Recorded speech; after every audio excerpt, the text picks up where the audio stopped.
आवरण दाशेन नश्यन्ति सर्वजन्तवः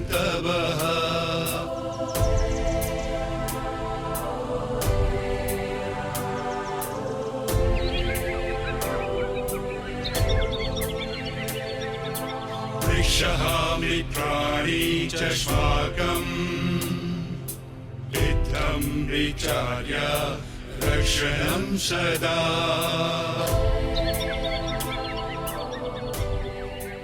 নমস্কাৰ শ্ৰোতা বন্ধু সুষমা বসুন্ধৰাৰ 17 সংখ্যক খণ্ডলৈ আপোনাক আদৰণি জনাইছো।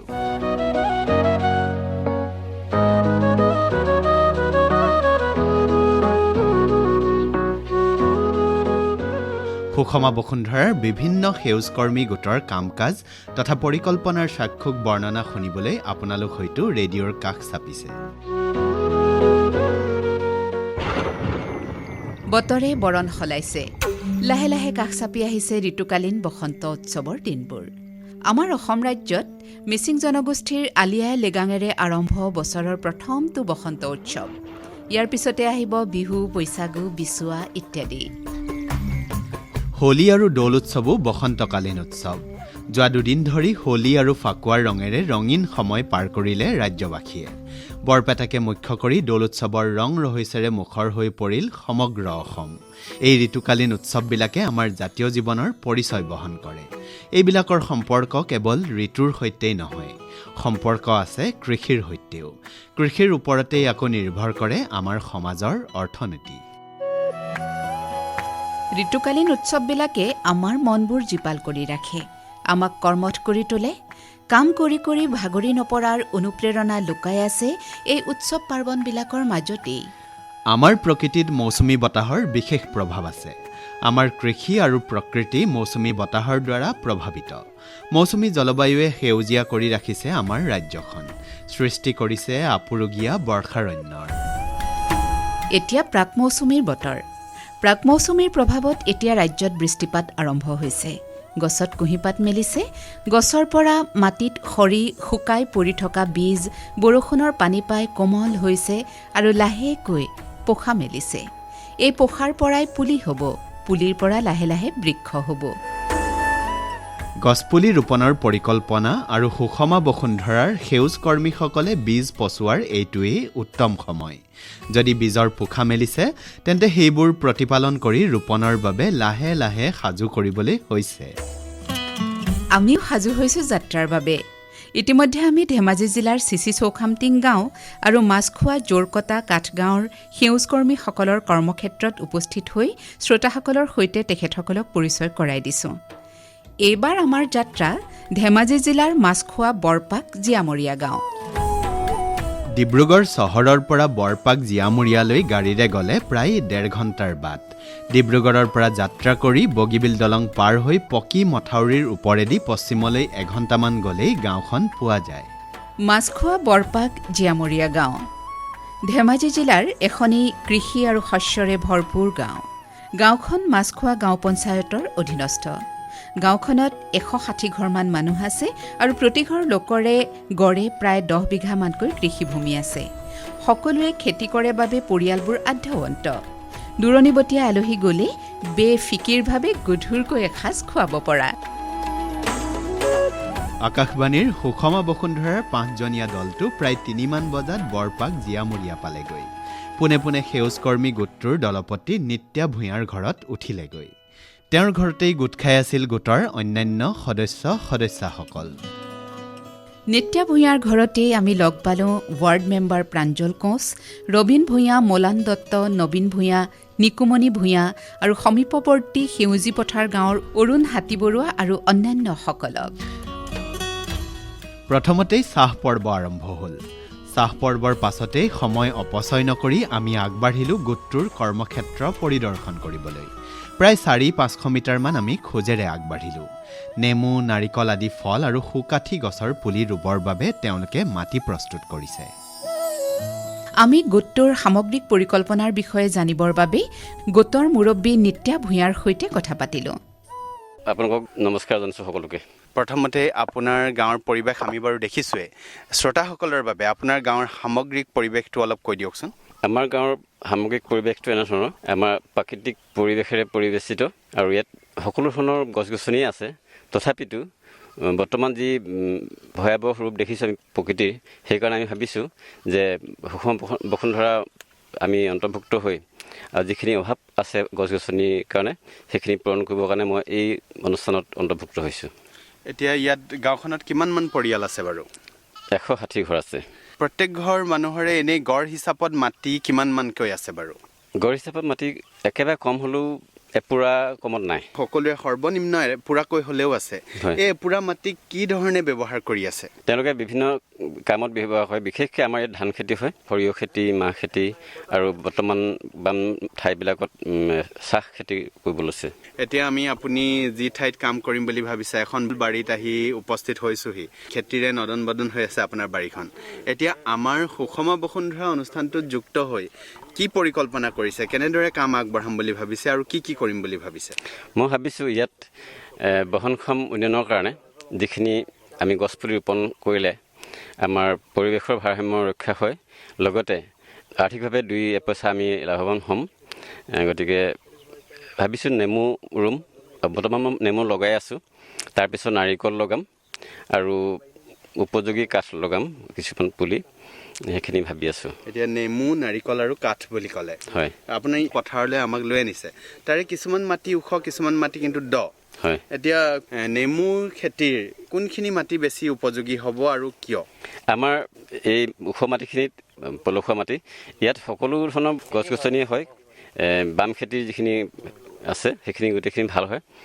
মই আলু কৰোঁ বিশেষকৈ, কিন্তু আলুৰ ঠাইত মই এতিয়া ভাবিছোঁ নেমু ৰুম, কাষে কাষে নেমু ৰুম আৰু সময়মতে আলু বা কিবা কৰিম। নাৰিকল গছো হ'ব ইয়াত, মাটিখিনি পৰীক্ষা কৰা হৈছিলে, সেইখিনি হ'ব বুলি ভাবিছোঁ। এতিয়া নাৰিকল খেতি কৰিবলৈ আপুনি মাটিখিনি নিৰ্বাচন কৰিছে, কেনেধৰণৰ এক পৰিকল্পনা কৰিব লাগে নাৰিকল খেতিৰ ক্ষেত্ৰত আপুনি অলপ এই বিষয়ে জানেনে বাৰু? মই নাৰিকল খেতিৰ বিষয়ে বিশেষ নাজানো, কিন্তু ওচৰতে আমাৰ এজন দাদাৰ যথেষ্ট নাৰিকল আছে। আমাৰ গাঁৱৰ প্ৰত্যেক ঘৰতে আছে নাৰিকল, কম বেছি পৰিমাণে আছে। গতিকে তেওঁলোকৰ মই পৰামৰ্শ ল'ম আৰু তেনেধৰণে আগবাঢ়িম বুলি ভাবিছোঁ। এতিয়া আপুনি সুকাঠি গছৰ কথা ক'লে, কেনেধৰণৰ কাঠ এই অঞ্চলত ভাল হ'ব বুলি ভাবে? বিশেষকৈ আমাৰ ইয়াত নিম আৰু গমাৰি খুব সোনকালে বৃদ্ধি হোৱা গছ, গতিকে নিম আৰু গমাৰি গছ মই লগাম বুলি ভাবিছোঁ। নিম গছত বিশেষকৈ ফাৰ্নিচাৰ কাঠৰ সামগ্ৰীৰ কাৰণে যথেষ্ট উপযোগী আৰু ইয়াত চাহিদা যথেষ্ট আছে। আমাৰ ইয়াত বহুতে বিচাৰে নিম গছ আৰু গমাৰি কাঠৰ বহুত চাহিদা আছে, সেইকাৰণে মই সেইটো পদক্ষেপ ল'ম বুলি ভাবিছোঁ। কিমান ডাঙৰ এটা পৰিসৰ আপুনি নিৰ্বাচন কৰি লৈছে খেতি কৰিবৰ বাবে? বিশেষকৈ বাম খেতি আপোনালোকে দেখিছে, বাম মোৰ যিটো এলেকা, এই জেগাটো মই বিশেষভাৱে নিৰ্বাচন কৰিছোঁ।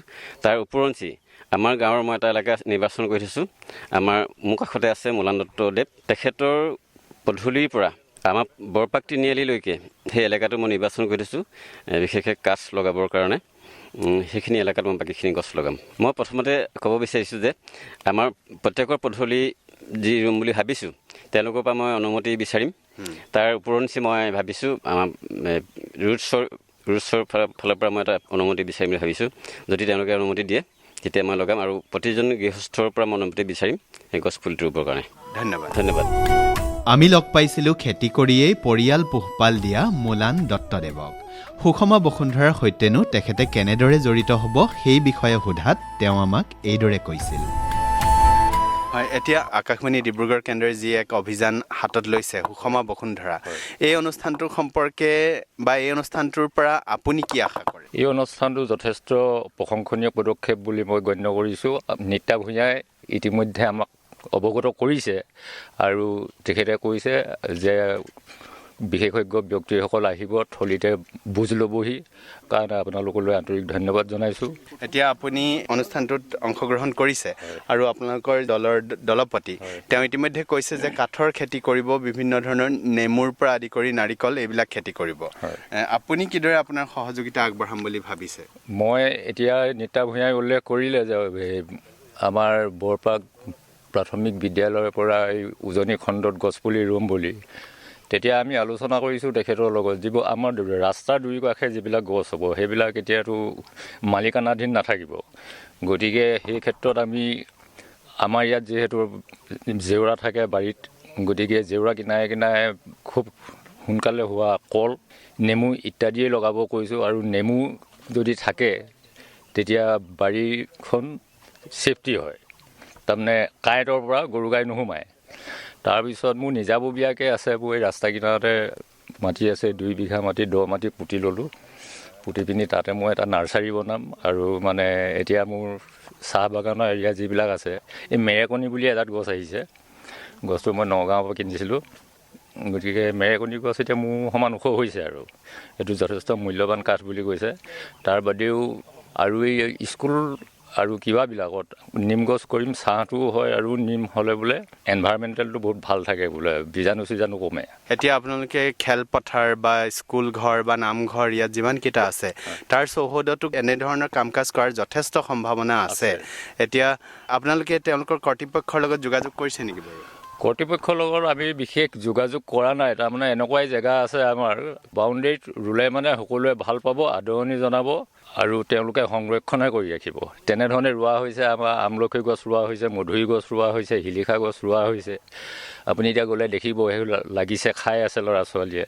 আৰু জেগাটো যথেষ্ট বহল আছে তাৰমানে, গতিকে এইবিলাকত মানে চাইডে চাইডে কৰিব পৰা ব্যৱস্থা হৈ আছে। আৰু চৰকাৰৰ তৰফৰ পৰা আজিকালি মানে বাউণ্ডেৰী ৱালটো আহি গৈছে, গতিকে যথেষ্ট ছেফটি হৈ গৈছে। আৰু তাৰ পৰা ৰাইজো উপকৃত হয়।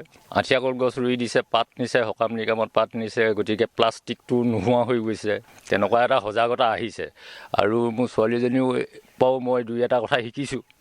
মানে তাই বোটানিকেল তাই নেটত চাই মেলি কিবা কিবি কৰি দিয়ে, কিবা বেমাৰ আজাৰ হ'লে মানে এতিয়া মই চাহ গছত বিশেষ মই ৰাসায়নিক মানে ঔষধটো ইউজ নকৰোঁ। এনেই ধৰি লওক পথৰুৱা বিলগনি কোৱা চিনি পায় নহয়, পথৰুৱা বিলগনি, মানচাদা ইত্যাদি, চূণৰ গুৰি এনেকৈ দিয়ে আমি এতিয়া পোক পৰুৱা মাৰিবলৈ সক্ষম হৈছোঁ। ধন্যবাদ। আমি কথা পাতিছিলোঁ সুষমা বসুন্ধৰাৰ অন্য এগৰাকী পঞ্জীভুক্ত সদস্য খেতিয়ক নবীন ভূঞাৰ সৈতে। নবীন ভূঞা ডাঙৰীয়া, আপুনি কিদৰে প্ৰকৃতি সংৰক্ষণৰ লগতে খেতি বাতিৰে এই পৃথিৱীখন সেউজী কৰাৰ পৰিকল্পনা কৰিছে বাৰু? পৰিকল্পনা কি আৰু মানে ধৰক মই ধান খেতি কৰোঁ, বাম খেতি, শাক চব্জি কিবা কিবি খেতিবিলাক কৰিছোঁ। ধৰক জাতিলাও, ধৰক ভেন্দি, দাংবডি। হয়, এতিয়া আপুনি নিত্য ভূঞা ডাঙৰীয়াৰ লগত, যিহেতু আপুনি তেখেতৰ ককায়েক আৰু তেখেতৰ লগত একেলগে আমাৰ অনুষ্ঠানৰ জৰিয়তে কাম কৰিম বুলি ভাবিছে, আপোনাৰ পৰিকল্পনাবোৰ কেনেকুৱা ধৰণৰ? মোৰ পৰিকল্পনা মানে ভাইটো ধৰক এইবিলাক ক্ষেত্ৰত আগতে আগবাঢ়ে বা জানে। মই ইভাগে মই এম ই স্কুলখনত 4th গ্ৰেড আছিলোঁ, তাৰপৰা ৰিটায়াৰ হোৱা আজি 2 বছৰমান হ'ল। এতিয়া আজৰি হোৱাৰ কাৰণে এই পৰিকল্পনাটো মানে ভৰ্তি হ'ম বুলি ভাবিছোঁ। যথেষ্ট খেতি মাটি, চৰণীয়া পথাৰৰ পৰা আদি কৰি এনেই চন পৰি থাকে। এই মাটিবিলাকক আমি কিদৰে ব্যৱহাৰ কৰি লাভৱান হ'ব পাৰোঁ বাৰু? কিদৰে মানে ধৰক এডৰা মাটিতে এতিয়া বিহাৰত ক'বলৈ গ'লে 3-4টা খেতি কৰে। আমাৰ ইয়াত তেনেকৈ খেতি কৰা নাই যদি এতিয়া আগতকৈ বহুত উন্নতলৈ আহিছে। কেলৈ এডৰা মাটিত যেতিয়া চাহ বাগানো থাকে, তামোলো থাকে, শাক চব্জিও লগতে ছাইডত কৰে, ছাইডত আনাৰস গছ লগায়, তেনেকৈ কৰিব পাৰি আৰু। হয়, তেনেকৈ লাভৱানো হ'ব পাৰি, নহয় জানো? হয়, ধন্যবাদ। ধন্যবাদ। মাছখোৱা টাউন হাইস্কুলৰ কনিষ্ঠ সহায়ক ৰবীন ভূঞা। এখেত আকাশবাণী ডিব্ৰুগড়ৰ এগৰাকী নিয়মীয়া শ্ৰোতা আৰু সুষমা বসুন্ধৰাৰ পঞ্জীভুক্ত সদস্য। তেখেতে আমাৰ আগত এইদৰে মনৰ কথা ব্যক্ত কৰিলে। মোৰ মানে এনেকৈ একো হেৰিয়ত কৰি পোৱা নাই, কিন্তু মোৰ মোবাইলত মই ৰেডিঅ' চেণ্টাৰ হেৰি কৰি লৈছোঁ। মানে প্ৰকৃতিৰ লগত আমি সম্পূৰ্ণ ধৰি লওক নিজেও জড়িত থাকোঁ, বিদ্যালয়ৰ ছাত্ৰ ছাত্ৰীসকলেও জড়িত থাকে। আমি প্ৰতি হেৰিয়ত গছপুলি ৰোৱাওঁ বা নিজে হ'লেও ৰোওঁ, সেইটোৱে আৰু। বহুত চনপৰা মাটি গাঁও অঞ্চলত আছে, বহুত ডাঙৰ ডাঙৰ বাৰী এই অঞ্চলত আছে। বাৰীবিলাকৰ বহু ঠাই খালীয়ে পৰি আছে। এতিয়া এইবিলাক ঠাইত কেনেধৰণৰ গছ গছনি ৰুলে আজি নহ'লেও 20 বছৰ পাছত, 30 বছৰ পাছত ভৱিষ্যত প্ৰজন্মই আৰ্থিক লাভালাভ কৰিব পাৰিব বুলি আপুনি অনুভৱ কৰে?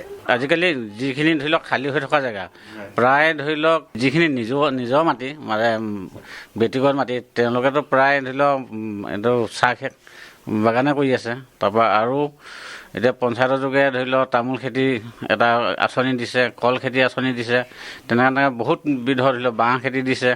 তেনেকৈ ধৰি লওক আগবাঢ়ি আছে। খালী জেগাবিলাক প্ৰায় ধৰি লওক কমি আছে আৰু কমিছেগৈ আৰু মানে। এতিয়া আপুনি ক'লে যে চৰকাৰীভাৱে বিভিন্ন আঁচনি দিছে তামোল গছৰ, বাঁহ খেতিৰ। ৰাইজৰ আগ্ৰহ কেনেকুৱা এই অঞ্চলত? ৰাইজৰ আগ্ৰহ ভালেই দেখিছোঁ এতিয়ালৈকে।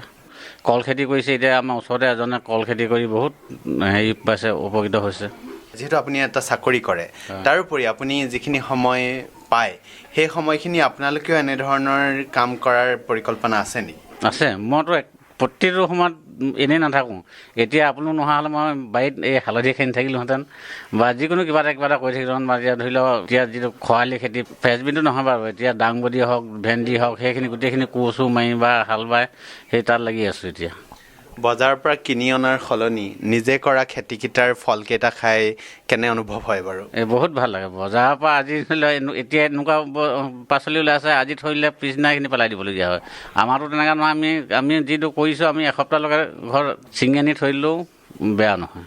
যিহেতু এতিয়া দেখা গৈছে যে যুৱ প্ৰজন্ম পঢ়াত ব্যস্ত বা ব্যৱসায় কৰাত ব্যস্ত, খেতি বাতিৰ প্ৰতি প্ৰায় অনীহা দেখা যায় আৰু বহুতো এনেকুৱা যুৱক যুৱতী আছে যি পঢ়াও তেওঁলোকৰ সমাপ্ত হ'ল বা ব্যৱসায় কৰিবলৈও তেওঁলোকৰ মূলধন নাই। তেনে যুৱক যুৱতীসকলে খেতিৰে জীৱন নিৰ্বাহ কৰাৰ সম্ভাৱনীয়তা আপুনি দেখেনে বাৰু? আছে। তেওঁলোকে নিজেই কৰিব নোৱাৰিলেও ধৰি লওক লগ হৈ পেলাই 2-3জন গোট খাই লৈ পেলাই যিকোনো এটা খেতি কৰিব পাৰে বা বেলেগ ভাগে সাহাৰ্য বিচাৰি হ'লেও ধৰি লওক কৰিব পাৰে। চবেই বাৰু সেইটো হেৰি নকৰে আৰু, কিন্তু কৰিব বিচাৰিলে মাটি বাৰীৰ অভাৱ নাই। মাটি বাৰী ধেৰ আছে আমাৰ ইয়াত। ধন্যবাদ, আপোনাক লগ পালোঁ। ধন্যবাদ। আমি লগ পাইছিলোঁ একেধাৰে এগৰাকী গৃহিণী, তাঁতী, খেতিয়ক, মাছ পালক, দোকানদাৰী মহিলা নিকুমণি ভূঞাক। এখেতে তাঁত বৈ কাপোৰ বিক্ৰী কৰে, জৈৱিক খেতি কৰি নিজৰ দোকানতে বিক্ৰীও কৰে, নিজেও খায়, ওচৰ চুবুৰীয়াকো খাবলৈ দিয়ে। পুখুৰীও আছে, মাছ পুহি ঘৰতো খাই বিক্ৰীও কৰে। এনে স্বাৱলম্বী মহিলা সঁচাই গাঁওবাসীৰ বাবে আদৰ্শস্বৰূপ। আহকচোন তেখেতৰ নিজ মুখেৰে কথাবোৰ শুনো। এতিয়া নিজৰ বাৰীখনক জীৱিকা অৰ্জনৰ উৎস হিচাপে ব্যৱহাৰ কৰিব পাৰি নে নোৱাৰি বাৰু? পাৰি। এতিয়া আমি ধৰা তামোল গছ ৰুইছোঁ বা আলু কৰিছোঁ বা কবি ৰঙালাও এনেকুৱাবিলাক কৰিছোঁ, কৰি তাত গোবৰ জাবৰ দিছোঁ। এতিয়া বঢ়িয়া আমাৰ ফচল হৈছে। হয়তো আপোনালোকে গ'লেও মই দি পঠিয়াব পৰা হৈ আছোঁ। বাৰীখনকে ভালকৈ আৰু কিদৰে ব্যৱহাৰ কৰিব পাৰি যাৰ দ্বাৰা আপুনি দুপইচা বেছিকৈ অৰ্জন কৰিব পাৰে বাৰু? হয়, সেইটো ক'বলৈ মানে এতিয়া কি বুলিনো ক'ম, তথাপিতো কৈছোঁ এয়া শাক পাচলি বা বাৰীখনত এতিয়া আমি ধৰা মাহ খেতি কৰিছোঁ, সৰিয়হ খেতি কৰিছোঁ, তেনেকৈ দিয়ে। আমি কিন্তু বেলেগ সাৰ চাৰ প্ৰয়োগ নকৰোঁ, অকল গোবৰ সাৰ তেনেকুৱাবিলাক দিয়ে আমাৰ শাক পাচলি বা হেৰিবিলাক ওলাইছে আৰু। আপোনাৰ অঞ্চলত পুখুৰী নদ নদী এইবিলাক আছে নাই বাৰু? আছে। পুখুৰী নদ নদী চববিলাকেই আছে। আমি নিজে এটা পুখুৰীও খান্দি লৈছোঁ, ধৰা সেইটোত মাছ চাছ পুহিছোঁ। সেইভাগেদিও আমি বিক্ৰীও কৰিছোঁ, খাইছোঁ। আমাৰ গাঁওখনকে ধুনীয়া কৰিবলৈ সুকাঠি গছ লগাই আমি ধুনীয়া কৰিব পাৰোঁ বা অন্য ধৰণৰ গছ গছনি ৰুইও আমি নিজৰ ঘৰৰ বাগিচাখন সুন্দৰ কৰিব পাৰোঁ। কিন্তু তথাপিও আমি এনেকুৱা গছ ৰুব লাগে যিখিনি গছে আমাক ভৱিষ্যতে দুপইচা অৰ্জন কৰিবলৈ এটা সুযোগ দিয়ে। তেনেকুৱা কি গছ লগোৱা উচিত বুলি আপুনি ভাবে বাৰু? মই বিশেষ ভাবোঁ ধৰক শাল চেগুন, এতিয়াতো আমাৰ ইয়াত এইবিলাকেই ওলাইছে, শাল চেগুন চোম। কিন্তু চোমৰ উৎপাদনটো আমাৰ ইয়াত নাইকিয়া হৈ গৈছে, কাৰণ মুগা খেতি নহয়। এতিয়া চব বাগান হৈছে, বাগানৰ কাৰণে আমাৰ ইয়াত মুগা খেতিটো নহয়। সেইটো কাৰণে আমি সেইবোৰ কৰিব নোৱাৰোঁ। আম গছ ৰুলেওতো বহুত উপকাৰ হ'ব। সেই তেনেকুৱাবিলাকেই ভাবোঁ আৰু। ধন্যবাদ। সৰুৰে পৰাই ৰেডিঅ' শুনি নিজৰ ৰুচিবোধ গঢ় দিয়া প্ৰাঞ্জল কোচৰ মনৰ বতৰাও লাভ কৰিছিলোঁ আমাৰ সেই যাত্ৰাকালত। আপুনি সুষম বসুন্ধৰা অনুষ্ঠানটো শুনিছেনে বাৰু ৰেডিঅ'ত? ৰেডিঅ'তে আমি ডাঙৰ হোৱা বুলি ক'ব লাগিব, কাৰণ চব ৰাতিপুৱা ভক্তি গীতৰ পৰা আৰম্ভ কৰি মানে ৰাতি মানে যি ওলায় নাটকৰ পৰা আদি কৰি আমি চব শুনো, যুৱবাণী কিবা কিবি। হয়, এতিয়া সুষম বসুন্ধৰা অনুষ্ঠানটোৰ জৰিয়তে আমি পৃথিৱীখনক আৰু সেউজ কৰিবলৈ বিচাৰিছোঁ, কাৰণ এতিয়া গ্ৰামাঞ্চলত গছ গছনি আছে কিন্তু চহৰাঞ্চলত গছ গছনি কমি গৈছে আৰু তাৰ ফল কিন্তু এদিন সকলোৱে ভুগিব লাগিব। আৰু তাৰ কাৰণে সুষম বসুন্ধৰাৰ দৰে এটা অনুষ্ঠানৰ প্ৰয়োজন নিশ্চয় আছে বুলি ৰাইজে অনুভৱ কৰিছে। আপুনি কি অনুভৱ কৰে? নাই এইটো আপোনালোকে ভাল হেৰি এটাই লৈছে। এইটো আমাৰ অত্যন্ত প্ৰয়োজন, কাৰণ এতিয়া আমাৰ এইটো যিটো হাইৱেটো গ'ল 2 লেনটো, বহুত গছ কাটি গ'ল। আমাৰ ইয়াত গছেই নাইকিয়া হ'ল বুলি ক'ব লাগিব। আমি গাঁও অঞ্চলত বাস কৰিলে কি হ'ব, আমাৰ ৰোৱাটোতকৈ কটা বেছি হৈছে। গতিকে ৰাইজক যদি এনেকৈ এই সুষম বসুন্ধৰা অনুষ্ঠানৰ জৰিয়তে যদি অকণমান উদ্দীপনাটো জনায়, তেতিয়াহ'লেতো গছপুলি বা প্ৰকৃতিক কি ভাৰসাম্যতা হৈ আছে এইখিনিতো জানিব। মানে জনালেতো 2টা পুলি বেছিকৈ ৰুব, এই ৰুলে এইটো প্ৰাকৃতিক ভাৰসাম্যটো থাকিব।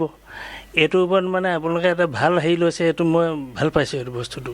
আপুনি ক'লে যে আপোনাৰ ইয়াত নতুনকৈ পকী পথ সাজিলে আৰু তাৰ দুয়োফালে সকলো গছ কাটি দিলে, এইখিনিক আমি পুনৰুদ্ধাৰ কিদৰে কৰিব পাৰোঁ বাৰু? আপুনি যিহেতু কৈছে সকলোৱে ৰুব, কিন্তু সকলো সজাগ নহ'বও পাৰে, আৰু সজাগ আজি নহ'লে কিন্তু 50 বছৰৰ পিছত আমি নহ'লে আমাৰ সতি সন্ততিয়ে বহুত কষ্ট ভুগিব।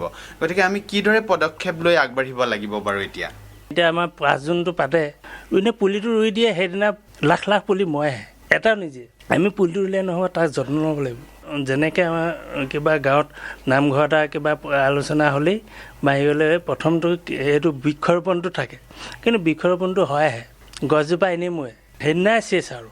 গতিকেলৈ যিখিনি মানুহে এইটো পদক্ষেপটো ল'ব, তেওঁলোকে গছজোপা ৰুৱাই নহয়, যত্ন ল'ব লাগিব যে এজোপা ডাঙৰ বৃহৎ গছ এজোপা হয়, তাৰ পৰা আমাৰ যাতে লাভ হয়, নহ'লে এনেই এইটো পাতিও লাভ নাই। আমাৰ এই অনুষ্ঠানৰ আৰু এটা উদ্দেশ্য আছে, মাত্ৰ সেউজকৰণ কৰিলে নহ'ব, যিখিনি গছ আমি ৰুম সেইখিনিৰ পৰা ভৱিষ্যতে আমাৰ আৰ্থিক লাভো হ'ব লাগিব। এতিয়া কেনেধৰণৰ গছ ৰুলে আমি ভৱিষ্যতে তাৰ পৰা 2 টকা অৰ্জনো কৰিব পাৰিম বুলি আপুনি ভাবে? ধৰি লওক এতিয়া নতুনকৈ ধৰি লওক মেগনি, চিচু, বিভিন্ন উন্নত জাতীয় কাঠ আছে।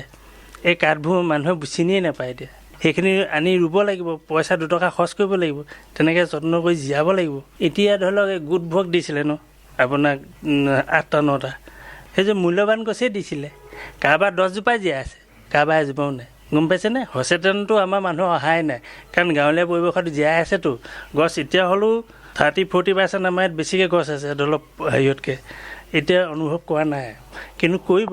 কাৰণ যোৱা বছৰ যিমান গৰম হৈছে, এইবছৰ আৰু গৰম হ'ব, গৰমৰ মাত্ৰাটো বাঢ়ি গৈ আছে। এইটো যে প্ৰকৃতি এই গছখিনি নাইকিয়া হৈছে, সেইটোৰ পৰা হৈছে, এইটো অনুভৱ কৰা নাই।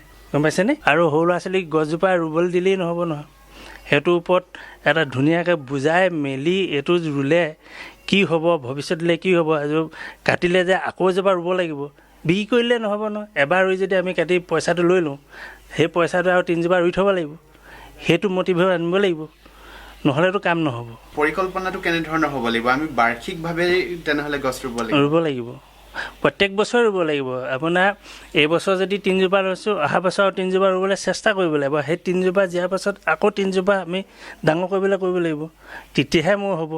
এবাৰ পইচাটো পালে নহ'ব ন, প্ৰত্যেক বছৰে পাব লাগিব পইচাটো, আৰু পইচাও পাব, তেতিয়া প্ৰাকৃতিক ভাৰসাম্যতাও ৰক্ষা হ'ব। আপোনাৰ এতিয়াতো বিভিন্ন আছে, আপুনি ৰবৰ গছ এইখিনিকে ৰুই থ'লোঁ ধৰি লওক, ৰবৰ গছটোতো আপোনাৰ ৰবৰটোৰ ব্যৱহাৰ অনবৰত লাগিয়ে থাকিব। সেই ৰবৰ গছজোপাই প্ৰাকৃতিক ভাৰসাম্যতা ৰক্ষা কৰিলে, মই মানে তাৰপৰা বিক্ৰী কৰি 2 পইচা পালোঁ, সেই তেনেকুৱা হেৰি ল'ব লাগিব। এদিনীয়া পৰিকল্পনা নহ'ব। 20 বছৰ, 25 বছৰ, 30 বছৰ, 40 বছৰ, যিটো বস্তু আমাৰ লাভ কৰিব। আপোনাৰ কথাখিনিয়ে নিশ্চয় সকলোকে উপকৃত কৰিব। ধন্যবাদ। মাছখোৱা বৰপাক জীয়ামৰীয়া গাঁৱতে আমি লগ পাইছিলোঁ সমীপৱৰ্তী সেউজী পথাৰ গাঁৱৰ পৰিৱেশ কৰ্মী অৰুণ হাতীবৰুৱা ডাঙৰীয়াক। তেখেতে আকাশবাণীৰ সুষমা বসুন্ধৰা অভিযানৰ শলাগ লৈ আমাৰ দলটোৰ সৈতে নিজৰ অভিজ্ঞতা বিনিময় কৰিলে এনেদৰে। মই এই গোটেই জীৱনটো যিমান দিনৰ পৰা মোক দেউতাই শিকাই দিছিল, সেই দিনৰ পৰাই মই আৰম্ভ কৰিছোঁ। প্ৰায় কেইবা বিঘা আৰু কেইবা পুৰালৈ মই গছপুলি ৰুইছিলোঁগৈ, কিন্তু বৰ্তমান এতিয়া গছপুলিবোৰ চাহ বাগান বনাবৰ কাৰণে এইবোৰ কাটি খাস্তাং কৰি দিলে কিছুমান, এতিয়াও কিছুমান আছে, বৰ্তমান তেওঁ শেষ হৈ যোৱা নাই, তেওঁ চেষ্টা চলাই আছোঁ। তাত মোৰ বহুত ধৰণৰ জীৱ জন্তু আছিল, এতিয়া এইবিলাক মানে চিকাৰ কৰি মানুহে খাই আছে এটা দুটাকৈ, সেইবোৰ মানে বেয়াও লাগে কেতিয়াবা। মই এতিয়া সেইবোৰ সংৰক্ষণৰ দিহা কৰিব পৰা নাই। মই অৱশ্যে সমদ্বীপ দত্তক এই কথাটো জনাইছিলোঁ, মানে মোৰ এবাৰ নহয় 2 বাৰ জনাইছিলোঁ, কিন্তু মই তেখেতৰ ভাষণ, তেখেতৰ কথা বতৰা যিবোৰ তেওঁ কৰিছে প্ৰকৃতি সংৰক্ষণ, মই এইটো সুব্যৱস্থা কৰিবৰ কাৰণে যত্ন কৰি আছোঁ, ৰাইজৰ লগত আলোচনাও কৰিছোঁ। এতিয়া আপুনি আমাৰ সুষমা বসুন্ধৰা অনুষ্ঠানটো শুনিছেনে বাৰু? শুনি আছোঁ, প্ৰায়বোৰ শুনি আছোঁ। মই এটা কথা শুনি মই উপকৃত হ'লোঁ, যিটো ফৰেষ্ট বিষয়াজন, বন বিষয়াজনে যিটো কথা ক'লে, এই ৰেজিষ্ট্ৰেশ্যন কৰাটো। আমাৰতো মাটি বাৰীটোত ৰেজিষ্ট্ৰেশ্যন কৰা নাই, গছপুলি ৰুলো হয়, গছপুলি কাটিবৰ কাৰণে যিটো ৰেজিষ্ট্ৰেশ্যন কৰিব লাগে, এইটো কথা সিদিনাই মই জানিলোঁ, যে সুষমা বসুন্ধৰাৰ পৰাই এই কথাটো বুজি পালোঁ, যে এনেকৈ এটা ৰেজিষ্ট্ৰেশ্যন কৰিলে গছপুলি কাটি ৰোৱা মেলা কৰা, বুঢ়া গছ কাটিলেও কেনি বাতি নিবলগীয়া হ'লে তেওঁলোকক পাৰ্মিশ্যন নল'লেও কাটিব পাৰি। গোট বনাই কৰিলে মানে বেছি ভাল হয় যেন অনুভৱ হয়, কাৰণ কি গোটে ইজনে কাম কৰিলে সিজনে কাম কৰিলে সহায় কৰিব পাৰি। এতিয়া মই অকলশৰে কৰিছিলোঁ, এই গতিকে কাৰণে মই ছাকচেছ হোৱা নাই নেকি। যিসকলে মোৰ এতিয়া সুষমা বসুন্ধৰা যিসকলে নামভৰ্তি কৰি থৈছে সেইসকলৰ প্ৰতি অনুৰোধ থাকিল যে তেওঁলোকে কেইবাজনো গোট খাই এইবোৰ গছপুলি ৰোৱাকে ধৰি এতিয়া গছপুলি ৰোৱাতকৈ এতিয়া কঁঠাল, আম, জামুক, লেটেকু, পনিয়ল এইবিলাক গছ বেছি ব্যৱহাৰ কৰিছে মানুহবিলাকে। এতিয়া মানে মই এইটো কথা চিন্তা কৰিছোঁ, মানে এই আগৰ যিকোনো গছেই আমি ৰুই দিছিলোঁ, এতিয়া এইটো যিকোনো গছ নোৰোঁ আৰু এতিয়া মানে এই যিবিলাক ফলজাতীয় গছ ধৰা কঁঠাল, আম, লেটেকু, পনিয়ল, যিবিলাক মধুৰি, বগৰী এইবিলাক গছেহে আমি ৰোৱাটো ব্যৱস্থা কৰিম বুলি ভাবিছোঁ। এতিয়াও আমাৰ তাত এজাৰ গছৰ দাম বহুত বেছি, বিক্ৰী হোৱাটো স্বাভাৱিক, কিন্তু এতিয়া ইয়াত বিক্ৰী হৈ আছে, ধ্বংসযজ্ঞ পাতি আছে। চিচি কলঘৰৰ এটা মানে কাঠফলা কলে বহুত গছ কাটাই পেলাইছে, মানে এতিয়া শিমলু গছ প্ৰায় শেষেই কৰিছে চাপৰি অঞ্চলৰ। গতিকে কোনোবাইতো ধ্বংস কৰিছে, গতিকে আমিতো হাত সাৱটি বহি থাকিলে নহ'ব।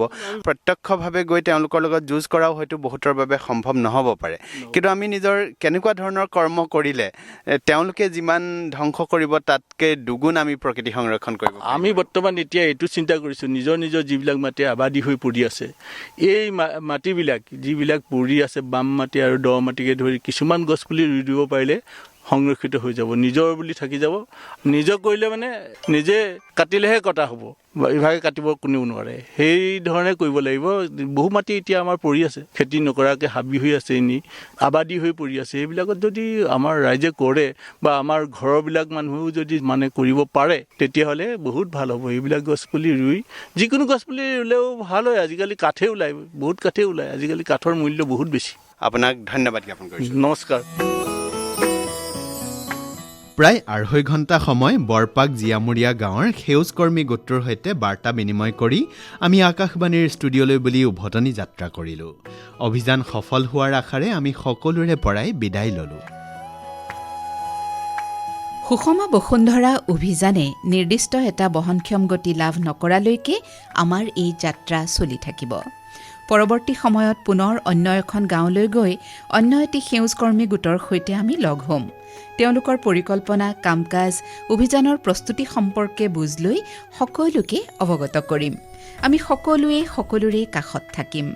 আমাৰ সুষমা বসুন্ধৰা অভিযান আমি সফল কৰি তুলিম। আপোনালোক আমাৰ সাৰথী। আজিলৈ তেন্তে ইমানতে বিদায় লৈছোঁ। অহা দেওবাৰে নিৰ্ধাৰিত সময়ত পুনৰ লগ পাম। নমস্কাৰ। दुष्टतां यति प्रकृतिर्विकृतायते